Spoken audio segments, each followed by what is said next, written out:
नमस्कार विप्रवरो।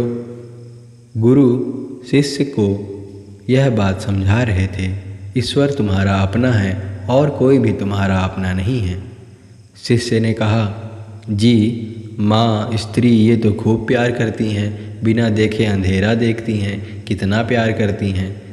गुरु ने कहा, यह तुम्हारे मन की भूल है, मैं तुम्हें दिखला देता हूँ कि कोई तुम्हारा नहीं है। ये दवाई की कुछ गोलियाँ अपने पास रख लो, घर जाकर खाकर लेट जाना। लोग समझेंगे कि तुम्हारी देह छूट गई है, किंतु तुम्हारी बाहरी सब होश रहेगी, तुम सब कुछ सुन सकोगे। मैं उसी समय पहुँच जाऊँगा।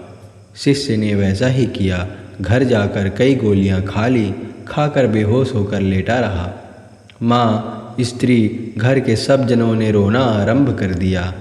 उस समय गुरुजी कविराज के वेश में आ गए। समस्त सुनकर बोले, अच्छा इसकी दवा है, यह बचकर फिर उठ जाएगा।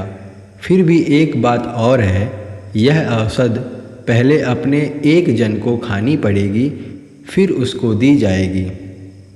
किंतु आपका जो व्यक्ति उस गोली को खाएगा उसकी मृत्यु हो जाएगी, और यहाँ पर उनकी माँ अथवा स्त्री आदि सब तो हैं, एक न एक जन कोई तो खा ही लेगा, संदेह नहीं है। बस फिर लड़का बच जाएगा। शिष्य समस्त बातें सुन रहा था। कविराज ने पहले माँ को बुलाया। माँ कतार होकर धूली में लोट पोट रही थी। कविराज ने कहा, माँ अब रोना नहीं पड़ेगा, तुम यह औषध खा लो तो फिर इससे लड़का बच जाएगा, किंतु इससे तुम्हारी मृत्यु हो जाएगी। माँ औषध हाथ में लेकर सोचने लगी, बहुत सोच विचार कर रोने लगी। बेटा, मेरा तो और भी कई लड़के लड़कियां हैं, मर जाने पर क्या होगा यही सोच रही हूँ। कौन उन्हें देखेगा, खिलाएगा, उनके लिए चिंता करेगा। तब स्त्री को बुलवाकर दवा दी गई। स्त्री भी खूब क्रंदन कर रही थी।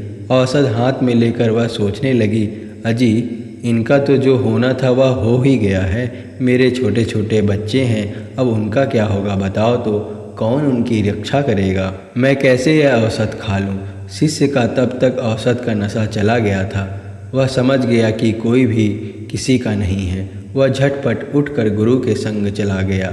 गुरु ने कहा, तुम्हारा अपना केवल एक जन है, वह है ईश्वर। संसार को तो देख ही रहे हो, 2 दिन के लिए ही तो है, और इसमें कुछ भी नहीं है।